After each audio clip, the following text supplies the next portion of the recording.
Similar बाणीगोछा police station रे जेतेबेले राघव मल्लिक गोटे case करथिले जे तांकू किए धमक दउची मारिदवा पई जैनेक व्यक्ति को तत्क्षणात पुलिस प्रशासन ताको अरेस्ट करिकी हाजत रे भरी करथिले। किंतु एबे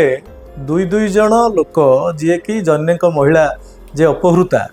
तांको स्वामी जेतेबेले कहूची जे मते राघव मल्लिक धमक देइछंती तार ऑडियो मध्य से मध्य थाना रे देइछंती एवं ता संगे संगे तांकर सासू मध्य से मध्य अनुरूप भाव में दसपल्ला थाना इतला देइछंती जे राघव मल्लिक नयागढ़ दुई जन गुंडा को पैसा देइछंती सी मारिबा तांको से मध्य विधिवत भाव में लिखिछंती। एवं सबुठार बड़ कथा है जे जैनेक महिला अपहृता हैला परे वर्तमान कोठे अछि काहाकू से पुलिस स्टेशन तरफ हस्तांतर करागला से विषय में पुलिस नीरव दृष्टा साजिछ। जो राघव मल्लिक विभिन्न जगार लिखिछंती जे जार कहीं नहीं राघव मल्लिक अच्छी एठी उल्टा काम करुछंती जे जार समस्त अच्छी ताकू से अलगा कर दउछंती। गोटे जैनक महिला को विवाहिता महिला को नहीं जो भली भाव में परिवार भांगी चुरमार होती आज तापी दायी किए पोस्टर लेखा होती जे राघव मल्लिक होउछंती बड़दाण्डर भिकारी। जदि भिकारी एभली अयस करिवे जार नमूना ये आम देखिले राघव मल्लिक जे कि गत निर्वाचन रे भारतीय जनता पार्टी तरफ विधायक प्रार्थी भाव में कंटेस्ट करुथिले सी तांकर हिताहित ज्ञान भूली तांकर पद मर्यादा को भूली जो भली भाव में जनेक गोटे दलित महिला को ता परिवार रु अलगा करी ताको अलगा नहीं जिबा बारंबार नहीं कि पुणी तांको आनी छाड़ीदबा एवं एबे से महिला मध्य ता घर को फेरी नथिबा तार निजर स्वामी एवं सासू एमाने मध्य कहउछंती एवं सेही परिप्रेक्षी रे आमर दसपल्ला एवं बाणीगोछा पुलिस स्टेशन रे पृथक पृथक भाव में दुई दुईटी एफआईआर दबा परे भी वर्तमान पुलिस प्रशासन कौनसी पदक्षेप न नबा तांको अरेस्ट न करिबा निश्चित भाव में कोठे ना कोठे बड़ प्रश्नबाजी सृष्टि करिछि। यही विरुद्ध रे आपण देखुथिबे तमाम गणमाध्यम प्रिंट मीडिया इलेक्ट्रोनिक्स मीडिया रे मध्य तथ्य भित्तिक समस्त प्रसारण पर भी सरकार उदासीन रही। तेणु निश्चित भाव में याकू दृढ़ भाव में साधारण जनता आरंभ कर समस्त या घृणा माने विरोध करुछंती। बिजु जनता दल याकू मध्य विरोध करुछि एवं निश्चित भाव में आपणक जरिया रे आमे मध्य चेतावनी दउछु जे पुलिस प्रशासन जदि तांको विरुद्ध रे एक्शन न लिए तांको अरेस्ट न करा जाए यथाशीघ्र ताहले निश्चित भाव में आगामी दिन में यथाशीघ्र बिजु जनता दल राजरास्ता को आसीबो एवं समय पाइले थाना मध्य घेराव करने पछेब ना। जेतेबेले गोटे कथा आपणक जरिया रे मध्य कहवा चाहे जे सिमिलार बाणीगोछा पुलिस स्टेशन रे जेतेबेले राघव मल्लिक गोटे केस करथिले जे तांकू किए धमक दउची मारिदवा पई जैनेक व्यक्ति को तत्क्षणात पुलिस प्रशासन ताको अरेस्ट करिकी हाजत रे भरी करथिले। किंतु एबे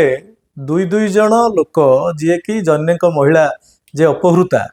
तांको स्वामी जेतेबेले कहूची जे मते राघव मल्लिक धमक देइछंती तार ऑडियो मध्य से मध्य थाना रे देइछंती एवं ता संगे संगे तांकर सासू मध्य से मध्य अनुरूप भाव में दसपल्ला थाना इतला देइछंती जे राघव मल्लिक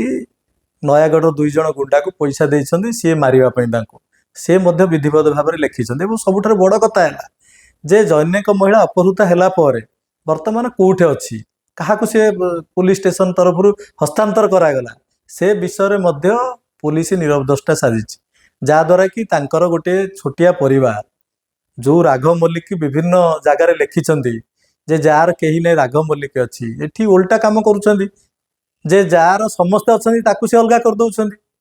गोटे जैनक महिला को विवाहिता महिला को नहीं जो भली भाव में परिवार भांगी चुरमार होती आज तापी दायी किए से परिवार छोट छोट पिला मानकर दायित्व किए नब सी जो छोटिया बयस रे तांकर माँ ठारू बापा ठारू अलगा होकर रोच तार क्षतिपूरणी बा से जो मानसिक निर्यातना पाउछन तापी दायी किए ए सब कथा को जेतेबेले पुलिस प्रशासन जीए ए कार्यटी घटेइछि समस्त प्रकार तथ्य थिले मध्य जेतेबेले एक्शन नउनी ताले निश्चित भाव में ये प्रश्नबाजी ସୃଷ୍ଟି ହେଉଛି ଯେ ଗୋଟିଏ ଗରିବ ମହିଳାକୁ ତାର ସ୍ୱାମୀକୁ ତାର ପିଲାମାନଙ୍କୁ ତାର ବନ୍ଧୁବାନ୍ଧବଙ୍କୁ ଯୋଉଠେ ତାଙ୍କର ନ୍ୟାୟ ଦେବାରେ ଏ ସରକାର ବା ଏ ପୋଲିସ ପ୍ରଶାସନ ନିଶ୍ଚିତ ଭାବରେ କୋଉଠି ନା କୋଉଠି ପଛଘୁଞ୍ଚା ଦେଇଛି, ବିଫଳ ହେଇଛି। ନିହାତି ଭାବରେ ଯେତେବେଳେ ଏଇ କଥାଟି ଥରେ ହେଇନି, ତାର ସ୍ୱାମୀ ତାର ଶାଶୁ ଅପହୃତା ମହିଳାଙ୍କର କହୁଛନ୍ତି ଯେ ବାରମ୍ବାର ସେ ତାଙ୍କ ଘରକୁ ମଧ୍ୟ ରାଘବ ମଲ୍ଲିକ ଯାଇଛି। ଯେତେବେଳେ ସେମାନେ ଅନୁପସ୍ଥିତ ଘରେ ଅଛନ୍ତି ସେତେବେଳେ ତାଙ୍କୁ ଅପହରଣ କରିକି ତାଙ୍କୁ ନେଇଛି। ଏବଂ ଯୋଉ କଥା ମେଡିକାଲ ଟେଷ୍ଟ କଥା କହିଲେ, ଇଏ ଗୋଟେ ପ୍ରକ୍ରିୟା ଭିତରେ ରହିଛି, ସେ ପ୍ରକ୍ରିୟା କରିବା କଥା ମଧ୍ୟ। ଏବଂ ଯୋଉ କଥା ନିଜେ ସିଏ ପ୍ରେସ୍ ମିଟ୍ରେ ମଧ୍ୟ ବିଭିନ୍ନ ଜାଗାରେ ରାଘବ ମଲ୍ଲିକ କହିଛନ୍ତି ଏବଂ ସେ ମହିଳା ଜନକ ମହିଳା କହିଛନ୍ତି ଯେ ଆମେ ସିଏ ଘର ଛାଡ଼ିକି ଯାଇ ତାଙ୍କର ଯିଏକି ମାମୁଁ ଘରେ ରହିଥିଲେ ଏବଂ ତା ପରବର୍ତ୍ତୀ ସମୟରେ ତାଙ୍କର ସ୍ୱାମୀ ଏବଂ ତାର ଶାଶୁ ମଧ୍ୟ ପ୍ରତିକ୍ରିୟାରେ କହିଛନ୍ତି ଯେ ପ୍ରକୃତରେ ସେ କୌଣସି ତାର ମାମୁଁ ଘରକୁ ଯାଇନାହାନ୍ତି। ତାଙ୍କର ଯେତେ ବନ୍ଧୁବାନ୍ଧବ ଅଛନ୍ତି ପ୍ରତ୍ୟେକ ଘରକୁ ଗତ ମାସେ ଭିତରେ ସେମାନେ ଯାଇଛନ୍ତି, ଦେଖିଛନ୍ତି ଏବଂ ସେ କୋଉଠି ପାଇନାହାନ୍ତି। ତେଣୁ ନିଶ୍ଚିତ ଭାବରେ ଏଥିରୁ ପ୍ରମାଣିତ ହେଇସାରିଛି ଯେ ସେ ଜନୈକ ମହିଳାଙ୍କୁ ରାଘବ ମଲ୍ଲିକ ଅପହରଣ କରିକି ନେଇଛନ୍ତି, ବାରମ୍ବାର ନେଇଛନ୍ତି, ବିଭିନ୍ନ ଜାଗାରେ ରଖିଛନ୍ତି, ଯାହାଦ୍ୱାରା ତାଙ୍କର ପରିବାରରେ ଆଜି ଗୋଟେ ଝଡ଼ ସୃଷ୍ଟି ହେଇଛି। ପୁଅ ଠାରୁ ଝିଅ, ସ୍ୱାମୀ ଠାରୁ ସ୍ତ୍ରୀ ଏବଂ ଶାଶୁ ଶ୍ୱଶୁର ବା ତାଙ୍କର ଯୋଉ ବନ୍ଧୁବାନ୍ଧବ ରହିଲେ ସେମାନେ ମଧ୍ୟ ଅଲଗା ହେଇଛନ୍ତି। ତେଣୁ ନିଶ୍ଚିତ ଭାବରେ ଯୋଉ ହିନସ୍ କ୍ରାଇମ୍ କୁହାଯିବ ଆକୁ, ଯିଏକି ନିଜକୁ କେହି ନାହାନ୍ତି ବୋଲି କୁହନ୍ତି ଏବଂ ଯିଏ ନିଜକୁ ବିଭିନ୍ନ ଆମେ ଦେଖୁଛୁ ଯେ ବିଭିନ୍ନ ପୋଷ୍ଟରରେ ଲେଖା ହେଇଛି ଯେ ରାଘବ ମଲ୍ଲିକ ହେଉଛନ୍ତି ବଡ଼ଦାଣ୍ଡର ଭିକାରୀ। ଯଦି ଭିକାରୀ ଏଭଳି ଅୟସ କରିବେ ଯାହାର ନମୁନା ଏଇଠି ଆମେ ଦେଖିଲେ, ତାହେଲେ ନିଶ୍ଚିତ ଭାବରେ ମାନେ ପୋଲିସ ପ୍ରଶାସନ ତା ବିରୁଦ୍ଧରେ ଦୃଢ଼ ଆକ୍ସନ ନେବାର ଆବଶ୍ୟକତା ରହିଛି ଏବଂ ଦୃଢ଼ ଆକ୍ସନ ନେବା ଦ୍ୱାରା ସିଏ ତ ଫର୍ଦର କେବେ ଏ କାମ କରିବେନି, ଅନ୍ୟମାନେ ମଧ୍ୟ ଏ କାମ କରିବାକୁ ସାହସ